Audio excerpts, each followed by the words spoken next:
Hello மக்களே! நம்மளுடைய கதை பகுதியில் நாம் அழகான குட்டி குட்டி கதைகள்லாம் கேட்டு வந்துட்ருக்கோம். இன்னைக்கு நாம் என்ன குட்டி கதைன்னு தெரிஞ்சுக்கலாமா? இன்னைக்கு நாம் வழிபாட்டின் மகிமையை பற்றி சொல்கிற ஒரு குட்டி கதை தான் நாம் இன்னைக்கு கேட்க போகிறோம். கதையை கேட்கலாமா? ஒரு மரத்து உச்சியில் குயில் பறவைகள் நிறையாவே வாழ்ந்து வந்துட்டுருக்குங்க. அந்த குயில் தாய் பறவை பல முட்டைகள் இட்டு அந்த முட்டைகள் எல்லாத்தையும் அடக்காத்து வந்துட்டு இருந்துச்சு. அந்த முட்டைகள் எல்லாம் அழகான குயில் குஞ்சுகளாக வந்துருச்சு. அந்த குயில் குஞ்சுகளில் ஒன்று மட்டும் பார்த்தீங்கன்னா ரொம்பவே உடல் குன்றி ஊனமா இருந்துச்சு. ஆனா இந்த தாய் பறவையானது அந்த ஊனமுற்ற குஞ்சு பறவை கிட்ட ரொம்பவே அன்பாகவும் பாசமாகவும் இருந்துச்சு. அதே மாதிரி அந்த தந்தை பறவையும் அந்த குயில் மேல ரொம்பவும் அன்போடு பாசத்துடன் வந்துட்டு இருந்துச்சு. இந்த 2 பறவைகளுமே தாய் தந்தையானதுங்க அந்த ஊனமுற்ற குயில் குஞ்சுக்கு மாறி மாறி உணவளித்து ரொம்பவே பாசமா வளர்த்துட்டு வந்துட்டு இருந்துச்சுங்க. ஒரு நாள் திடீர்னு அந்த காட்டுல பெரிய தீ உருவானுச்சு.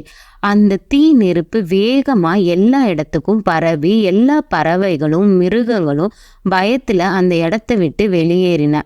அதே போல அந்த குயில்கள் எல்லாமே பறந்து போங்கன்னு சொல்லி அந்த தாய் பறவையும் தந்தை பறவையும் மற்ற குயில் குஞ்சுகளிடம் வேகமா போங்க, பறந்து போங்க அப்படின்னு சொல்லுதுங்க சத்தமா.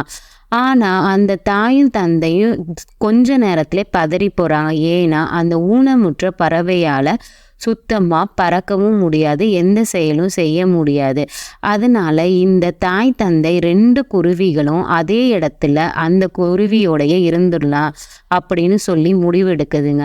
தன்னோட தாய் தந்தை படுற கஷ்டத்தை பார்த்து இந்த குட்டி குயில் குருவி என்ன பண்ணுச்சு தெரியுமா? கடவுள்கிட்ட பிரார்த்தனை வச்சுச்சு.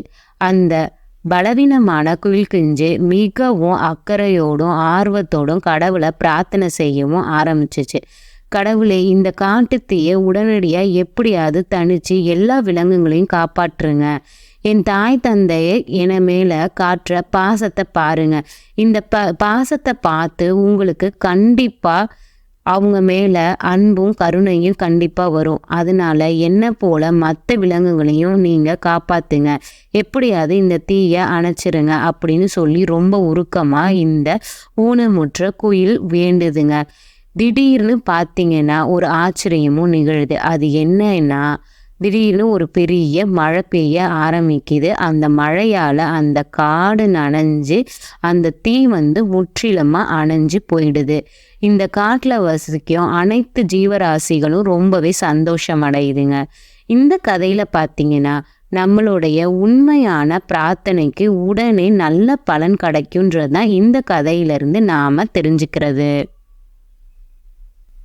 இப்போ நாம கேட்ட இந்த கதை நம்ம வாழ்க்கையில ஏதாவது ஒரு சந்தர்ப்பத்துல நமக்கு நிச்சயமா பயனுள்ளதா அமையும்னு நம்புறேன். மேலும் நான் வேற ஒரு குட்டி கதையோட கதைகளின் அரங்கம் பகுதியில உங்க எல்லாரையும் சந்திக்கிறேன். தேங்க்ஸ் ஃபார் வாட்சிங்.